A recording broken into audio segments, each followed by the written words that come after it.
Bienvenue, voici l'édition des régions, le journal des rédactions régionales de France 3. Grand froid, neige et verglas, 68 départements sont ce soir placés en vigilance orange. Cette nuit encore, les températures seront très largement négatives sur une bonne partie du territoire. Ce temps glacial a déjà fait des victimes.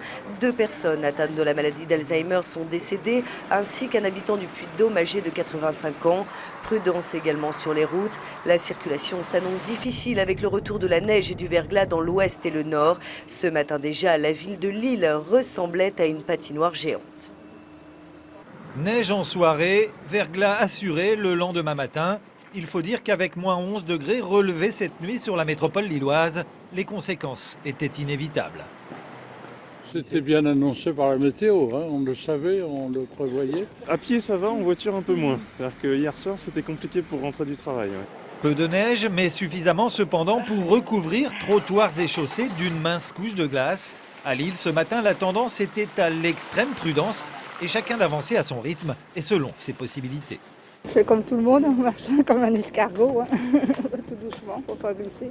Ça dépend de la façon dont on est chaussé. Je crois que je suis chaussé là, avec des boots qui glissent et je me méfie sur certains vêtements. Des piétons qui limitent leur déplacement et des voitures qui restent au garage. Bref, un week-end entre froid sec, neige et verglas, de quoi satisfaire les plus optimistes.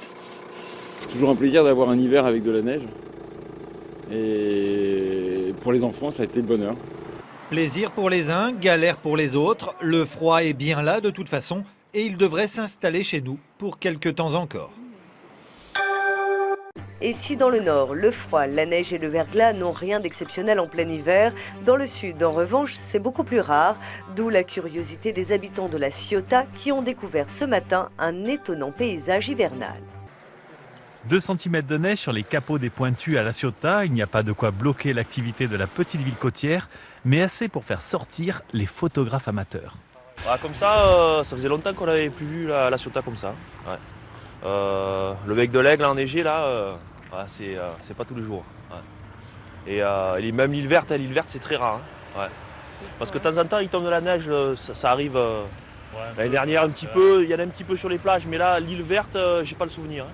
Ça fait un moment que j'ai pas vu la neige. Ça fait combien d'années? Moi je suis revenu depuis 5 ans, je ne l'ai pas vu. Voilà, donc ça fait bien plus que ça. Plus que ça. C'est beau? Ah, c'est magnifique.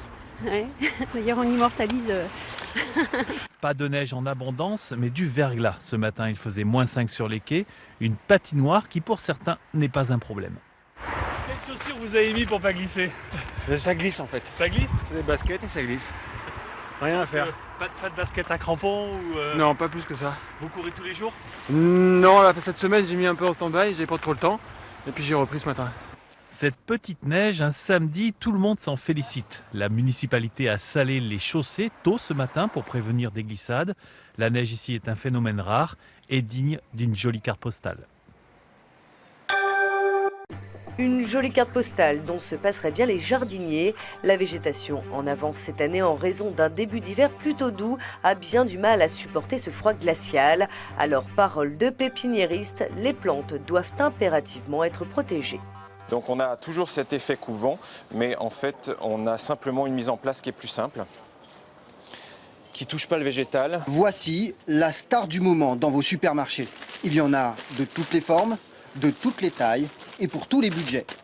Le voile hivernal, c'est un peu la couverture de survie sur un pot de fleurs. Sauf qu'avec le froid tardif, tout le monde n'a pas eu le bon réflexe au bon moment.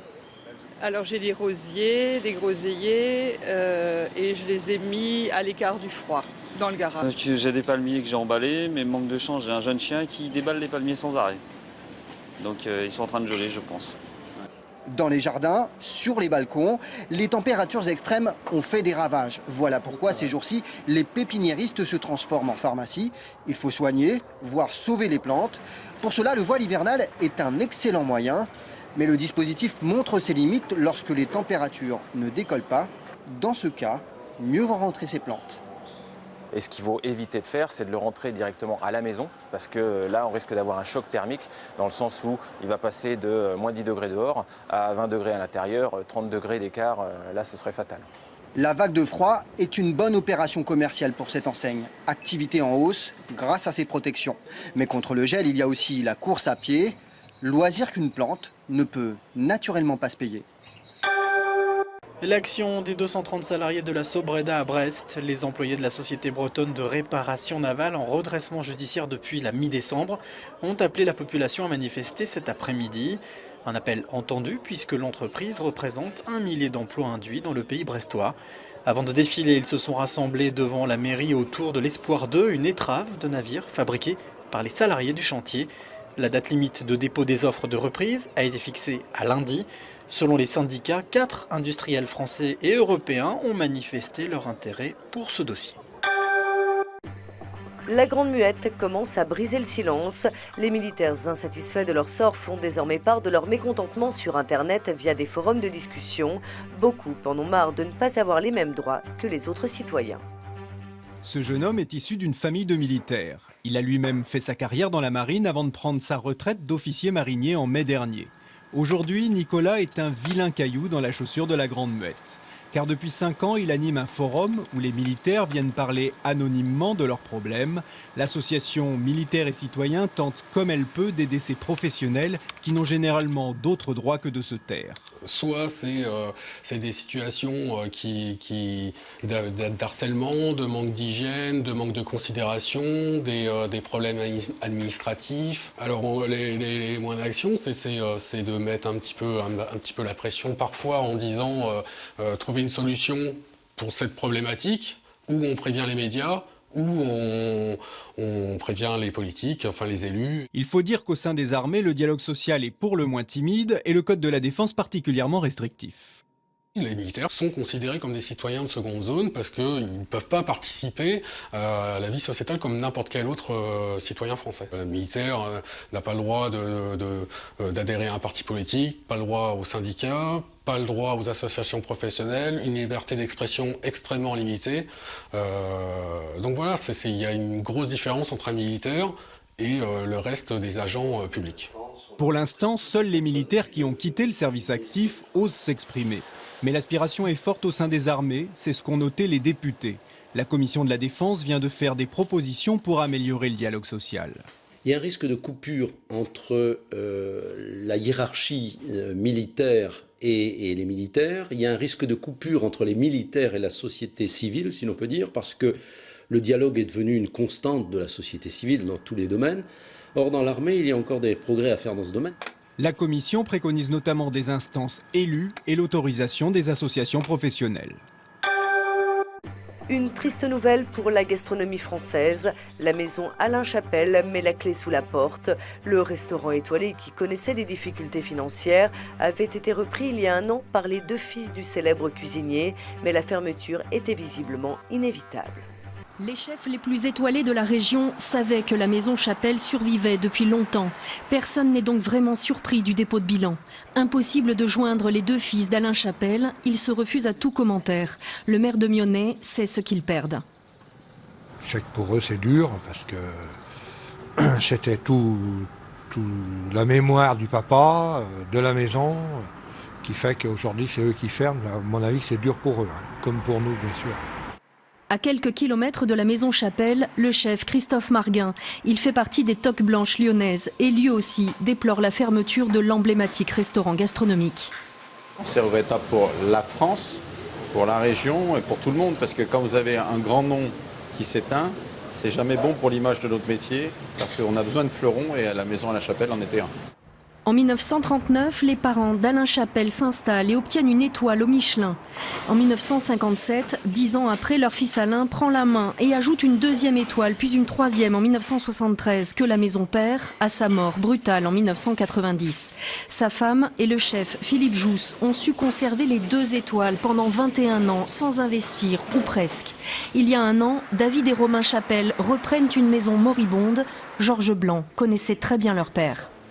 Je pense que c'était un petit peu difficile, comment dirais-je, pour les jeunes de reprendre cette affaire qui avait un petit peu vivoté, il faut le dire. Et Suzanne Chapelle a eu beaucoup de courage de persévérer pendant 20 ans. Je les connais peu, les enfants, mais je crois savoir qu'ils sont passionnés, ils ont un certain talent, je pense qu'ils réussiront à rebondir quelque part. Il y a une semaine, le chef étoilé Mathieu Vianney a récupéré le restaurant que tenait au Japon la Maison Chapelle depuis des décennies. D'aucuns disent que c'était la source de revenus qui permettait encore aux restaurants gastronomiques d'exister. Les vacances d'hiver s'annoncent prometteuses dans les Alpes du Sud où la neige est tombée en abondance. La liaison entre Pralou et la Foudalose a enfin été ouverte. Les amateurs de glisse peuvent s'en donner à cœur joie. Du ski XXL, version surdimensionnée. La liaison entre Pralou et la Foudalose vient d'ouvrir. Merci les dernières chutes de neige. Les skieurs peuvent enfin pénétrer dans l'espace lumière, un domaine créé il y a 35 ans entre les deux stations phares des Alpes de Haute-Provence. Oui, aujourd'hui on est plutôt content, on a ouvert enfin l'espace lumière. Donc c'est l'espace qui permet de relier le domaine de la Foudalose et de Pralou et on en est très très heureux. On passe à 180 km de piste, donc ski au pied intégralement et ça double quasiment le domaine de Pralou. L'autre intérêt de la liaison est de proposer un espace vierge, une diversité de pistes et de paysages entre la Grande Séolane et les Trois Évêchés. Un argument de vente incomparable, chaque skieur ou presque y va de sa photo souvenir. L'intérêt est majeur, d'abord économiquement, puisque nous sommes le plus grand domaine skiable des Alpes du Sud à proximité du littoral azuréen, mais aussi de la Provence. Donc il est bien évident que lorsque le domaine est grand ouvert, on fait largement la différence à l'égard de nos stations voisines, mais néanmoins concurrentes. L'autre bonne nouvelle, c'est que dans une semaine débutent les vacances de février. Les 70 cm de neige fraîche sont donc tombés à un moment quasiment parfait. Polémique autour d'un concert d'Ayam alors que le groupe de rap devait se produire cet été à Orange. Le maire Jacques Bompard en a décidé autrement, il a purement et simplement annulé le concert. Une première pour ce groupe qui n'avait jamais été interdit dans aucune ville de France.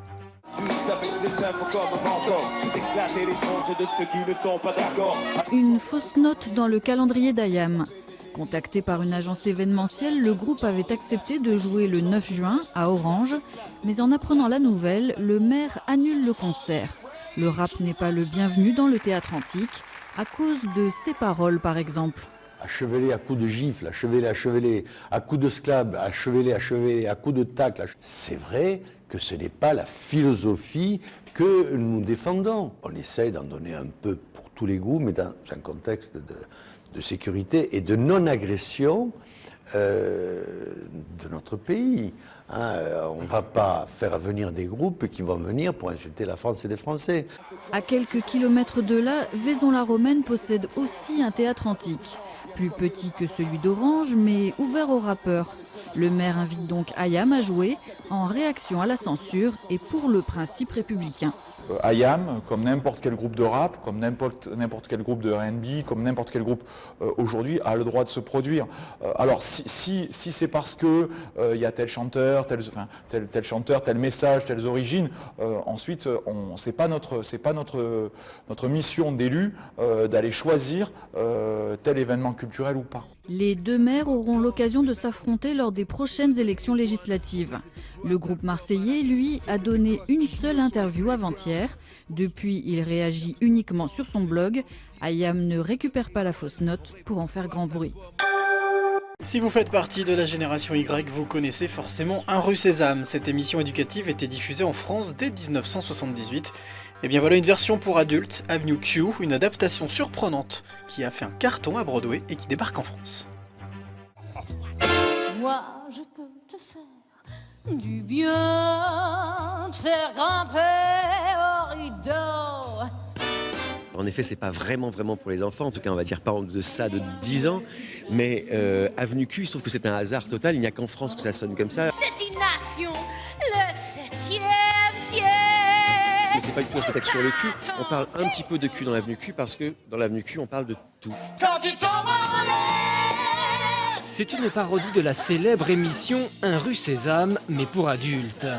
Avenue Q, traduisez Q en français, raconte la vie d'un quartier populaire, une caricature de notre société. Ça craint d'être moi, ça craint d'être Brian ou Kate, pas de boulot du tout. Sur la scène de Bobino, tout est joué avec orchestre façon Broadway et raconté par une bande de comédiens-chanteurs devenus pour la plupart marionnettistes pour la première fois. Ça craint d'être C'est difficile, au début c'est comme une sorte d'excroissance de soi-même qu'on ne maîtrise pas. Et puis petit à petit il fait partie de nous, ce petit bonhomme. Et ces petits bonhommes, parce qu'on en a tous 2 ou 3 des personnages en marionnettes. Et ça devient comme une seconde nature. On essaye de réfléchir à ce que moi j'aurais fait, enfin elle aurait fait Chirel en vrai, et puis j'essaye de l'imiter. Mais le soir, on redevient un quand même, hein. Je suis un et lui un. Donc 2. Non, on n'est jamais 2. Jamais 2. Oh, c'est compliqué le truc. Bienvenue sur l'avenue Q.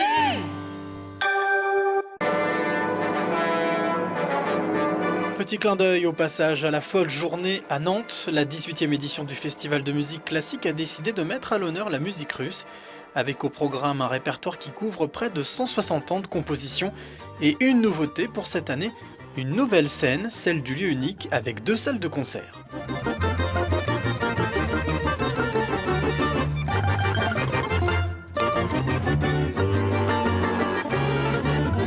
En tout 3000 places supplémentaires avec une programmation de 50 concerts à découvrir jusqu'à demain soir.